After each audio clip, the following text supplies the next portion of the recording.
think what he did in terms of hurting people was horrible. I think the same way they've had ambulances come on the field to take players off.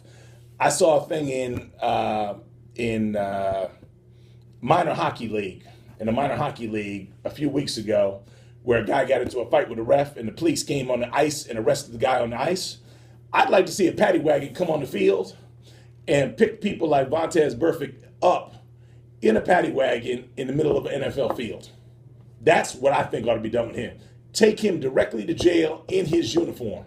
That's how foul and how bad I think he is when he tries to purposefully injure other guys and tries to, in my mind, tries to ruin people's careers. And to me, there's no excuse for it. There's no place for it. And that dude should be arrested on sight. That's how I feel about Vontaze Burfict. So to me, he is hashtag PBJ. Number 2 player, Johnny Manziel. You can't even say enough about him. I mean, just really tears his behind from one end of the country to the next. Every time you see him on Instagram, at a party, at a function, he's losing his career. He's going down in flames. He never even had an NFL career. He had a great college career, never even had an NFL career. And without even really having an NFL career, he's already losing it, going down in flames, and just continues to do more and more madness, driving himself further and further out of the league. Rehab, incidents now with domestic violence, at least 2 incidences now with, I assume it's the same girlfriend. Really, really a bad look. But to me, Johnny Manziel, run it again, hashtag PBJ. Then my man Brent Grimes. Brent Grimes was a defensive back with the Miami Dolphins. He, in his wisdom, had his wife, who I think is a DJ or something is what I heard, or was a DJ in Miami. His wife is so off the chain that she's actually calling out guys on his team and all kinds of other stuff on Twitter, and people are saying, hey, look, Brent, you got to have your wife tone it down. You know, she can't be calling out guys on the team. She's a disruptive element in the locker room. Wife totally out of control. He is going to end up losing his NFL career, not because of injury, because nobody wants to deal with his wife. How about that?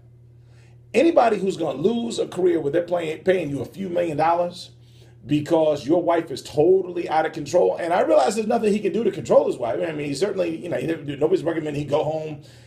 She does not appear to be the person that you can rationalize with. She does not come across that way. Her name is Miko. She doesn't come across like you can just rationalize with her. She's cursing and fussing and cursing out players and coaches and owners, everybody. All on Twitter, all on social media. Frankly, I don't want to get caught up in her crosshairs. I don't know the chick at all. So I don't want any part of the Miko game. But anybody who's going to end up losing their multi-million-dollar career because their wife is just getting on Twitter and just calling everybody out who he works for or works with, I say hashtag PBJ, bro. Hashtag PBJ for Brent Grimes. You got to leave that chick, man. You got to leave her. Now, she's going to call you out once you leave her, but that to me is one that I would recommend for divorce, because that's really affecting your lifestyle and your livelihood and everything else. Love or not. And she's an attractive gal. She's a fairly attractive gal, but wow. You just, after a while, you can't go there. And then for honorable mention on the hashtag PBJ list, I'm going to go with Boogie Cousins and George Karl, because their combined good works, in Sacramento is just special. I mean, anytime you just got, one of the best players in the league feuding with his coach nonstop. His coach is completely inflexible. Now, granted, I also need to say I'm not going to put the PBJ on Vladi as the general manager, nor the owner, who I think has to reconsider what he's doing. But this is an instance where the owner is listening to what makes him happy. The owner said to himself, well, I want to hire a coach who I feel good about, who I feel comfortable with. Yeah, that's what I want to do. So I want to feel comfortable with my coach.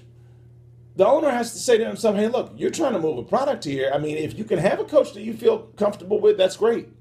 But if you can't have a coach that you feel comfortable with, then you gotta keep on looking. But you also have to make sure that your coach is somebody who your players can feel comfortable with. For you to just hire George Karl when you know you already have a difficult mix of players who find it difficult to get along with just about everybody, to bring in a guy who's completely inflexible, like George Karl, who has a history of not getting along with players, and then bring him to your team when you know you have one of the most difficult players to get along with in the league. That's just like bad decision making. Like, what are you doing as an owner? Like, what are you thinking about? Why did this make sense to you? Why did this make sense to Vladdy that you guys just decided, well, let's bring George Karl in. Let's just bring him in, because I'll tell you what he's going to do. Because he's like a really stiff, rigid, old school white dude as a coach. And you know what he's going to do? He's going to get along really well with a brother named Boogie Cousins. Boogie Cousins out of Kentucky, who is completely off the chain. His whole program is off the chain, and his first name is Boogie. So how was that going to work? Like, tell me what fantasy world they were in. They said, okay, let's bring in rigid, inflexible George Karl, and let's put that with Boogie. Yeah, that's gonna make for good music and harmony here in LA, and I think that's gonna be a winning formula. So that's my hashtag PBJ list for my first all-time list of PBJ greats. That's how I'm doing 6 minutes, and that's how we're gonna wrap it up for this 6 minute segment with Mr. Chuck. So we're gonna bring out my first call here of the day. Caller, you're on with Mike G here at C-Suite Sports. Go ahead. What's going on, Dr. John? How are you, sir?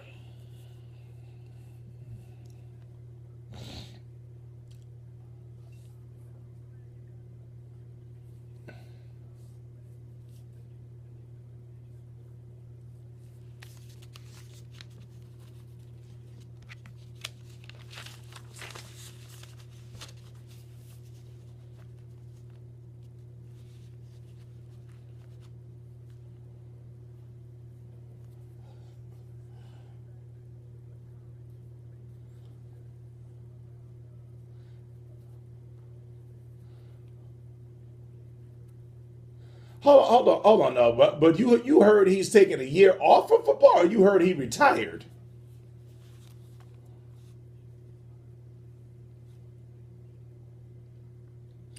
Well, let me say this, just off the top of my head, because I heard he retired. I,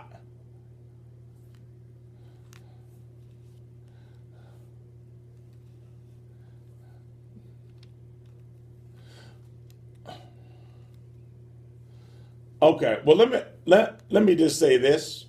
I mean, I don't know where you were gonna go, but let me just say this real quick. If PJ Raji's taking 2016 off, then all of the all you can eat spots ought to be on alert, because BJ's on the street and he's got a pocket full of cash and he's got no job to report to, so he's just gonna be eating from basically one all you can eat buffet to another. Because yeah, I'll tell you one of the things I did hear relative, and again, I thought he was retiring, but he's only had one half a sack in the past 3 years. So his productivity is pretty low. Now, granted, he played nose guard and defensive tackle, but after a while, even playing nose guard, there's a certain level of activity that people ought to just fall in your direction. So,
Well, I do think that you are going to have guys who are going to continue to retire early, and I think that I think you're right about that. I think there is going to be continue to be greater awareness and greater fallout, but the guys who are falling out, Dr. John, I think at the end of the day, they're going to be the ones who have already made some money. I mean, falling out and saying, "Hey, I'm just not going to play anymore." I think that's a position you arrive at after you've at least checked the box and checked in and made a few million.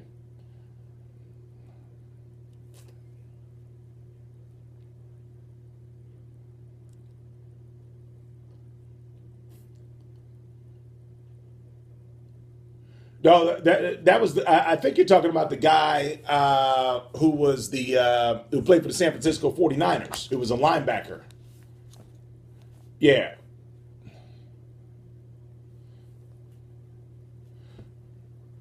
Yeah.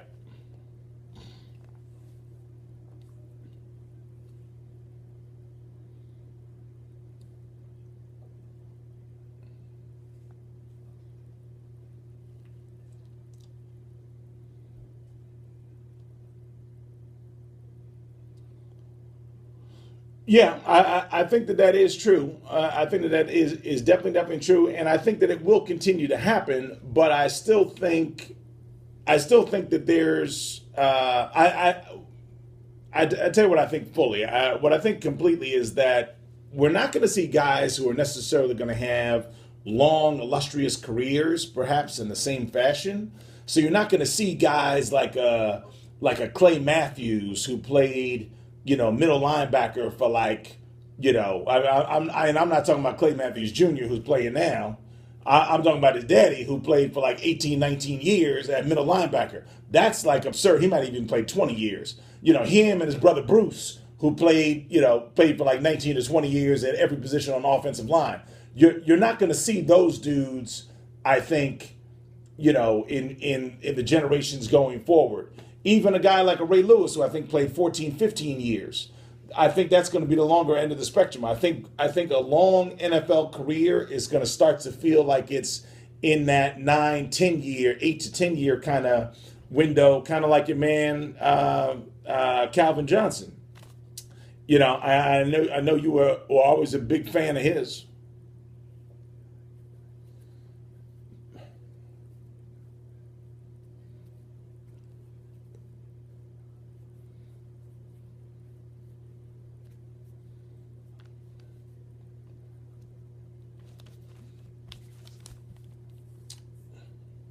Well, I do think that a tough part of Calvin Johnson's thing is a little bit different. I mean, I don't know enough about his whole injury background. I heard he got injured. I heard he's got some bad ankles and different stuff. But I do think if you were on a winning team, or at least if you thought there was some light at the end of the tunnel, you might start